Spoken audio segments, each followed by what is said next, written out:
যে বিষয় নিয়ে আলোচনা এবং কথাবার্তা বলার জন্য আমরা সবাই একত্রিত হয়েছি, এই বিষয়টা হচ্ছে আমাদের বাড়ি ধরা প্রজেক্ট। ধরো আমাদের একটা চ্যালেঞ্জিং বিষয় ছিল বাড়ি ধরা প্রজেক্টটা নিয়ে। যেমন ওখানে অনেক বড় বড় কোম্পানি কোটেশন দিয়েছিল, অনেক বড় বড় কোম্পানি যেগুলো বলার মতো না। ঠিক আছে, আমরা ওদের ধারে কাছে যাইতে পারবো না। তারা অনেক আগের থেকে ব্যবসা বাণিজ্য করে, তাদের অফিসিয়াল সিস্টেম, তাদের ওয়ার্কিং লেভেল, এরপরে হচ্ছে মার্কেটিং লেভেল সবকিছু উন্নত। তো যাই হোক, তারপরেও তাদের সাথে আমরা কম্পেয়ার করে কাজ নিয়েছি এবং হচ্ছে আমাদের মানে সব থেকে বিষয় হচ্ছে যে অল্প সময়ের ভিতরে আমরা কাজটা কনফার্ম করছিলাম আর কি। যেদিনকে আমরা ফাইনালি এমনি স্যারের সাথে মিটিং করি, সেদিনকে আমরা চাইছিলাম 40 দিন সময়, তাই না? 40 দিনের সময় আমরা চাইছি যে আমরা 40 দিনের ভিতরে ইনশাল্লাহ কাজ কমপ্লিট করে দেবো। তো ওনারা আমাদের বলছে 30 দিন। 30 দিনের ভিতরেই ওয়ার্ক অর্ডার কনফার্ম হয়েছে। তো যাই হোক, কাজ করতে গিয়ে হয়তো 40 দিনের একদিন বা 2 দিন হয়তো বেশি লাগতে পারে বা লাগছে আর কি। তবে এই যে অন্য অন্য কোম্পানি 3 মাস 4 মাস করে সময় নিছে, কাজটা তাদেরকে দেয় নাই। আমাদেরকে দেওয়ার উদ্দেশ্য হচ্ছে আমরা কম সময় এবং কি আমরা রিজনেবল প্রাইস, মানে একদম হাই প্রাইস যে আছে গলা কাটা যে প্রাইস, ওই প্রাইস আমরা দেয় নাই। আমরা যেটা প্রফিট করলে আমাদের চলে, আমরা ওইভাবে প্রফিটটা রেখে কোটেশনটা আমরা দিয়েছিলাম এবং সময়টা আমরা হচ্ছে কম নিয়েছিলাম, যেন এই সময়ের ভিতরে আমরা কাজটা কমপ্লিট করে দেবো।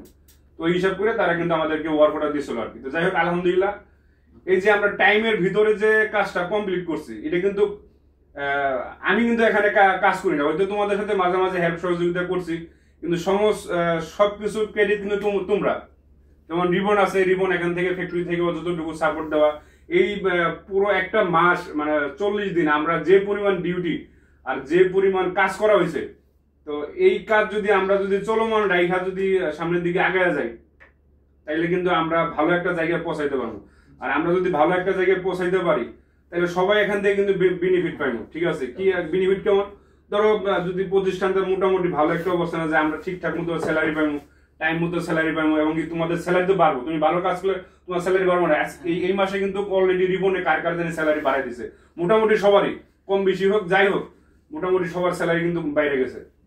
তো যাই হোক, আমরা সবসময় চেষ্টা করবো যে এইভাবে সুন্দরভাবে কাজ করা। আমরা কাজটা দ্রুত হয়েছে, কাজের ফিনিশিংটা কিন্তু কোয়ালিটি খারাপ হয়নি। কেউ ধরতে পারবে না সাইডে গিয়া যে অমুক জায়গায় এই সমস্যাটা আছে, অমুক জায়গায় এই সমস্যাটা আছে। এটা কিন্তু মালিকে ওখানে স্বয়ং, ওটা কিন্তু কুয়েত এম্বাসি, ওই এম্বাসির যে মেন যে যারা সৌদিয়ান মানে যারা আসে এম্বাসির লোক, তারাও কিন্তু বলছে যে না, এখানে বেস্ট কাজটা হচ্ছে অ্যালুমিনিয়াম। এখানে অন্য অন্য এসির কাজ করছে, রঙের কাজ করছে, টাইলস এর কাজ করা হয়েছে, মানে রিপেয়ারিং, পুরো বিল্ডিং এর কাজ কিন্তু রিপেয়ারিং করা হয়েছে। তো সব থেকে কিন্তু আমাদের কাজটা দ্রুত হয়েছে, প্লাস আমাদের কাজের ফিনিশিং কোয়ালিটি, আমরা যে সাউন্ড প্রুফিং করছিলাম, এগুলো সব মিলাই কিন্তু আমাদের কাজের একটা প্রশংসা করছে। এটা বাইরে যারা কুয়েত এম্বাসির লোক থাকে তারাও প্রশংসা করছে। তো এই প্রশংসাটা হচ্ছে আমাদের কষ্টের ফল। তো যাই হোক, আমরা কষ্ট করছি, কষ্ট করার পরে আমরা ক্লায়েন্টের সাথে যে কমিটমেন্ট দিয়েছিলাম, ওই কমিটমেন্ট অনুযায়ী আমরা কাজটা করতে পারছি। এইটাই হচ্ছে আমাদের সফলতা। ঠিক আছে, তো এরপর হচ্ছে তোমরা অনেক পরিমাণ কষ্ট করছো। এইগুলো বিষয় নিয়ে আজকে হচ্ছে আমি বলছি যে একটু তাড়াতাড়ি আসার জন্য আমরা একটু কথাবার্তা বলবো, এবং আমার কথা থাকতে পারে, রিবনের কথা থাকতে পারে, তোমাদের কথা থাকতে পারে, আছে না? সুবিধা তো তোমাদের বলতে হইব, না বললে তো আমরা বুঝবো না। তো এই বিষয়গুলো নিয়ে আজকে বসা আর কি। তো যাই হোক, তোমাদেরকে ধন্যবাদ।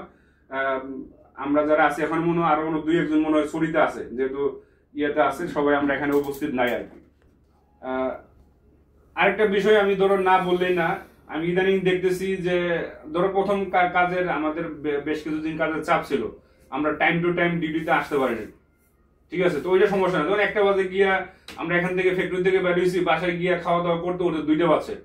তো ওই জিনিসটা তো আর তোমাদের চাপাচাপি করা ঠিক হইব না। এটা আমারও বলার কিছু থাকবো না, বা কেউ কোনো কিছু বলতে পারবো না, কারণ সময় ডিউটির চাপ ছিল, শরীর এদিক সেদিক একটু অলসতা থাকতেই পারে। কিন্তু এখন তো এই 2-3 দিন ধরে আমি দেখতেছি কাজের কিন্তু প্রেশার তেমন নাই। আমরা কিন্তু জাস্ট টাইমে অফিস থেকে বের হইতেছি, কাজের থেকে বের হইতেছি।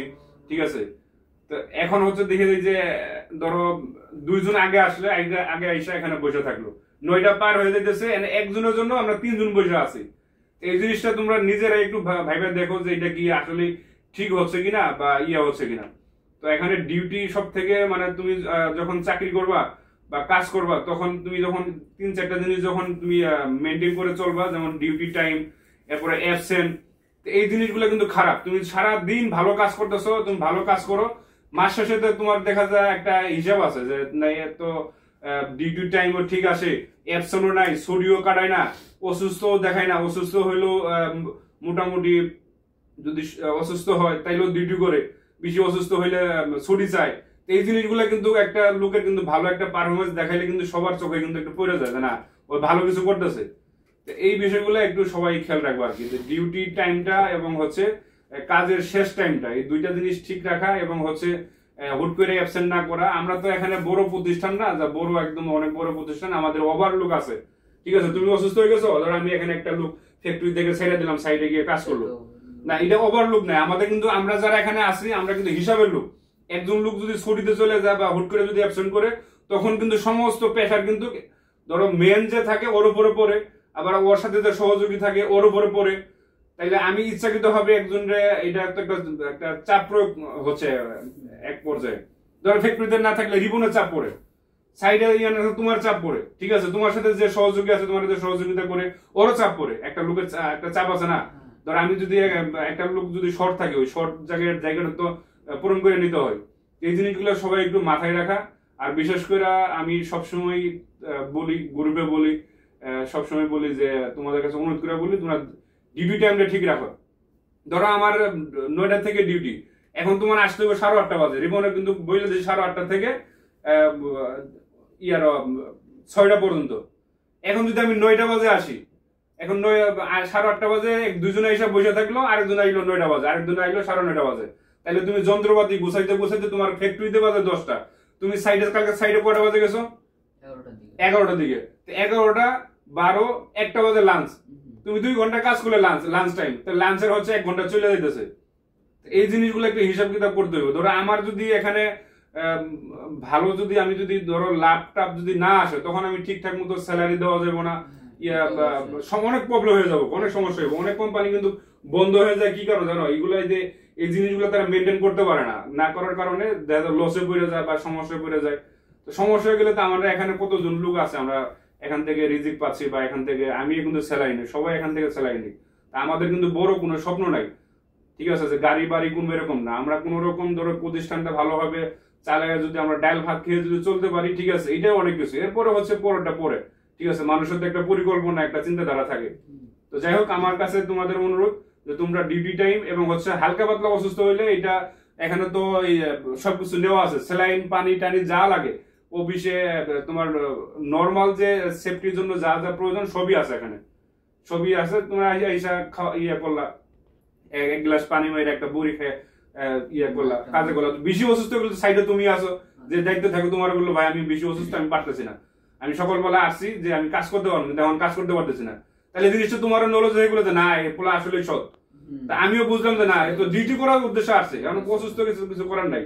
এখন আমি বাসায় থেকে যদি আমার পেটের ব্যথা, আমার পাতলা পায়খানা হয়েছে, হয়েছে, তাহলে তো এটা আমি জিনিসটা তো একটু অন্যরকম হয়ে যায়। যাই হোক, তোমাদের কাছে এটা আমার অনুরোধ যে তোমরা ডিউটি টাইম এবং হচ্ছে হুট করে অ্যাবসেন্ট করো না, করলে এটা আমাদের উপর চাপ পড়ে যায়। এবং কালকে সারাদিন রিপনে মাল কাটছে, শাহিদুলে মাল অ্যাঙ্গেল জয়েন দিছে, কোনো কাজই হয় নাই। কাজ যা হয়েছে মানে ওদের কাজটা হয়েছে, মানে মেন কাজ হচ্ছে ফ্রেমিং করলে ধরো ওই কাজটা আমি ধরতে পারি যে না কাজ হয়েছে। মানে মাল কাটছে, সারাদিন মাল কাটছে, ওই সারাদিন অ্যাঙ্গেল জয়েন দিছে, এটা কিন্তু যথেষ্ট পরিমাণ কাজ হয়েছে, কিন্তু এটার কাজ ধরা যাবে না। কি কারণে আমি তো ফ্রেমিংই করি নাই, তাই না? এটা নিয়ে বুঝতে পারছো, কাজ করতে পারবো না। এই জিনিসগুলো একটু ইয়ে করে চলবে। এখন যদি রিপনে যদি কোনো কথা থাকে কাজের বিষয়ে বা কারো যদি কোনো অবজেকশন থাকে বলতে পারো। আমার কথা এই পর্যন্তই শেষ।